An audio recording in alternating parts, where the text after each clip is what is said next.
Bienvenidas y bienvenidos al cuarto módulo sobre diseño de experimentos y validación de hipótesis.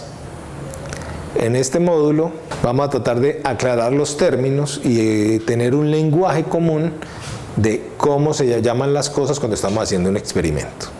Primer término que tenemos que tener claro: variable explicativa o tratamiento experimental.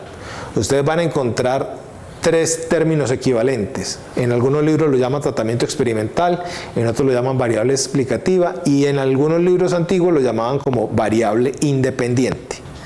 ¿Qué es eso? Aquellas variables que nosotros podemos manipular durante el experimento para ver qué efecto tiene. En estos variables explicativas o tratamientos experimentales debemos tener claro dos cosas: los grados de manipulación y la modalidad de manipulación. El grado de manipulación hace referencia a la escala de medida de la variable. ¿Qué significa eso? ¿Cuál es la intensidad? Miremoslo con un caso sencillo. Supongamos que queremos saber cuál es el efecto de la publicidad en las ventas de un producto. El grado de manipulación podría estar asociado con número de comerciales en televisión que se pasan. Pasar 3 comerciales al día es un nivel, pasar 20 comerciales al día es otro nivel, pasar 100 comerciales al día es otro. A eso se refiere el grado, a cuál es la intensidad. La forma más sencilla del grado de manipulación es sencillamente presencia, ausencia de una variable. Por el otro lado, podemos hablar de modalidad de manipulación. En el caso de la publicidad, entonces una modalidad sería hacer un comercial en radio, otra modalidad sería hacer un comercial en televisión, otra modalidad es hacer un comercial en página web. Lo que estoy haciendo siempre en ambos casos es la variable publicidad, la estoy moviendo de distintas formas para ver qué efectos tiene. Entonces, concepto número 1, tratamiento experimental. Concepto número 2, variable respuesta, medición o variable dependiente. Este es mucho más sencillo, esto es sencillamente lo que nos interesa. Retomemos el caso de rendimiento académico. Podemos decir que la variable que nos interesa es aprobó o no aprobó, una variable dicotómica. ¿Cuáles son las variables que manipularíamos para eso? Intensidad de horas de clase, número de examen, número de trabajo, pero eso es el tratamiento.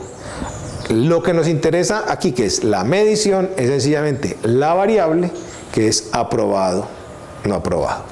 Tercer término, unidad de prueba. La unidad de prueba es lo que se conoce también como sujeto y es sencillamente a quién o qué se le aplica el tratamiento. ¿Quién o qué se está midiendo? Cuando usted está haciendo un experimento con rocas, su unidad de prueba son rocas. Cuando lo está haciendo con corales, son corales. Cuando lo está haciendo con computadores, pues son computadores. O sea, es qué es lo que usted está midiendo durante el proceso de experimentación. Grupo experimental. Un grupo experimental es sencillamente una colección de unidades experimentales. Es decir, cuando usted junta esas a quienes les está aplicando el tratamiento, está obteniendo un grupo experimental. Grupo de control. Los grupos de control tienen la característica de servir como testigos. Son personas o unidades que participan del experimento, pero que no reciben el tratamiento. Por ejemplo, estoy haciendo un experimento con corales. En el lado izquierdo de los corales hago algo, en el lado derecho no hago. En ambos lados tomo mediciones porque yo necesito saber cómo cambió el coral sin haber hecho nada versus cómo cambió cuando se hizo algo. Los grupos de control también son muy útiles con el tema de placebo, se usa mucho en medicina. Usted tiene un grupo de personas, están enfermas, necesita saber cuáles drogas van a funcionar y está probado que hay gente que se alivia psicológicamente. Con solo decirle, tómese esta pastilla, se va a mejorar, hay gente que se alivia. Entonces, ¿qué hacen cuando están probando medicamentos? A todos les dan píldoras azules.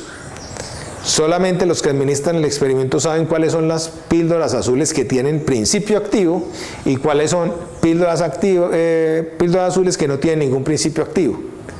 Esos placebos, entonces, permite detectar cuánta gente se alivió sencillamente porque tuvo la idea de que estaba recibiendo un tratamiento.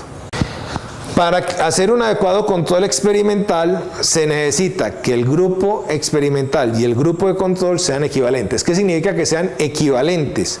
Que sean de la misma naturaleza. Me explico. En el caso que decíamos ahora de los corales, yo no puedo decir que el grupo experimental de corales está en Cartagena y el grupo de control está en Buenaventura.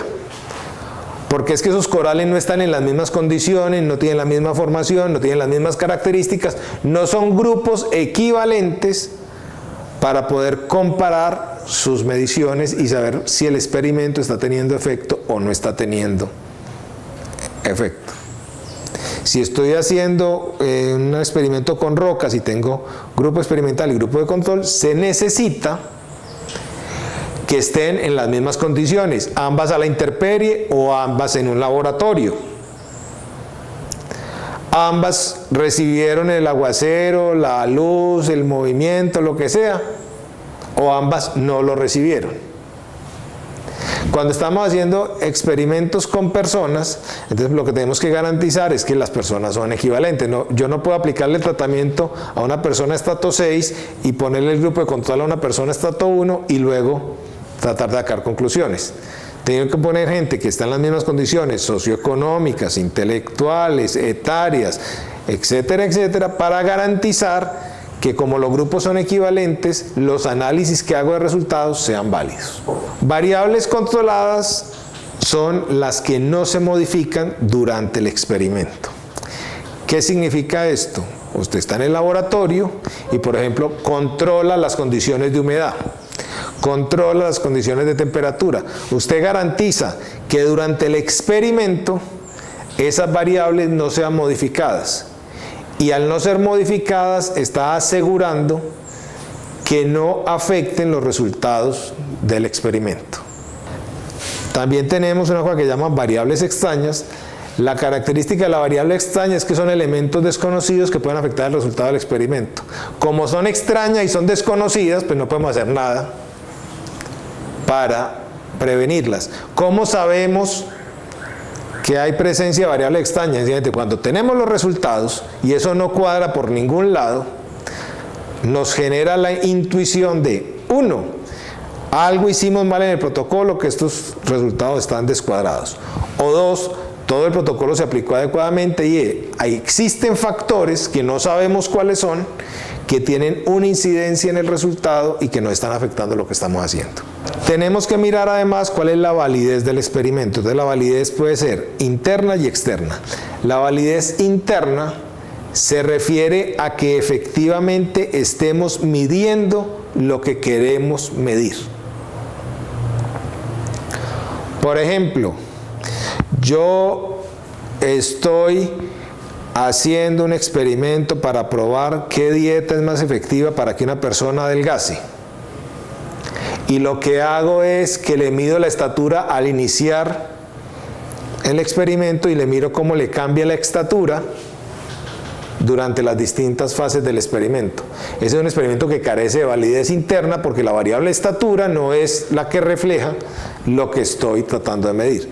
Si yo lo que estoy mirando es un tratamiento nutricional, yo debería usar una variable de peso medida en kilogramos o una variable de extensión midiendo perímetro o de condiciones de grasa o cualquier cosa de ese estilo.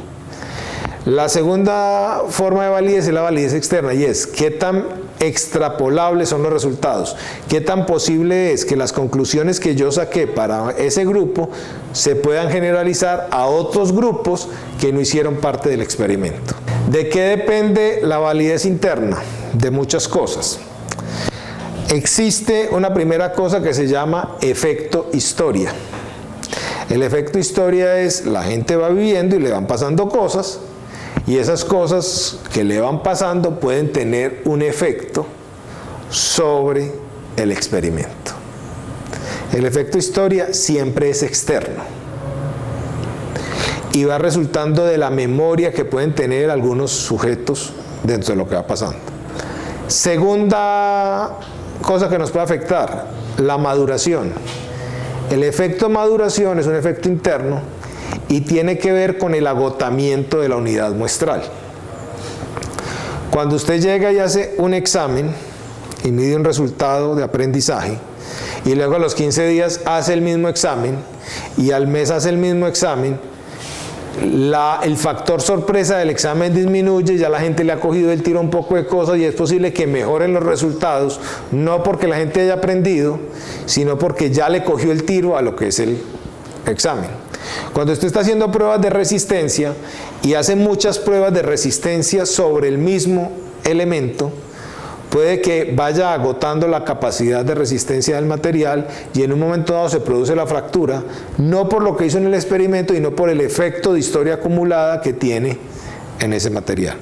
Hay un tercer elemento que tiene que ver con el efecto mortalidad. En diseño de experimento, mortalidad no significa necesariamente que se muere o que se destruye, sino que puede ser tan sencillo como abandono. Usted está haciendo el estudio médico, tiene un paciente y el paciente dice, me cansé de este estudio, no sigo. En términos experimentales se cuenta como mortalidad. Hay otras cosas que son los efectos de las pruebas. Algunas pruebas alteran el sujeto, alteran la unidad muestral y por eso mismo van desgastando y afectando los resultados posteriores. Están los problemas de instrumentación, si tienes una báscula descalibrada, si el termómetro no está adecuadamente calibrado, todo eso cuestiona la validez.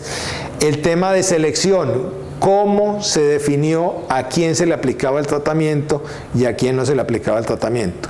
No es lo mismo hacer unas pruebas de rendimiento académico y buscar los 10 estudiantes mejores del colegio y ponerlo a presentar la prueba, que escoger los 10 estudiantes al azar del colegio y ponerlo a presentar la prueba. Son resultados significativamente distintos y ahí se está introduciendo un sesgo por selección. Está el tema de la inestabilidad en las mediciones. El ejemplo típico aquí de esto es cómo lo midieron cuando fue a sacar la cédula. Usted llega allá y le dicen, ¿cuánto mide? O párese en esa pared. Le dicen un número, usted mira si le sirve o no le sirve, negocia si quiere que le pongan 2 o 3 centímetros, le bajen, ¿cierto? Y eso es lo que queda registrado en la cédula. Obviamente, si usted luego va a mirar un estudio de crecimiento poblacional en Colombia, pues los datos de las cédulas no son confiables, porque son datos que no son mediciones exactas. Finalmente está el tema de interacción sujeto-experimentador. Cuando usted está haciendo experimentos, especialmente con humanos, con animales, con plantas, la interacción entre quien hace el experimento y quien recibe el tratamiento puede estar condicionando los resultados. Cuando usted tiene la idea de que el profesor lo odia, entonces usted se bloquea y no aprende. Puede que venga otro profesor y haga exactamente lo mismo, usted ya no tiene esa prevención y en ese momento el resultado va a ser distinto. Las dinámicas de interacción afectan los resultados de los experimentos. Nuevamente los invito a que consulten textos donde puedan ampliar esta información y en caso de que tengan dudas, preguntas o comentarios, pues por correo grupal se las estaremos solucionando.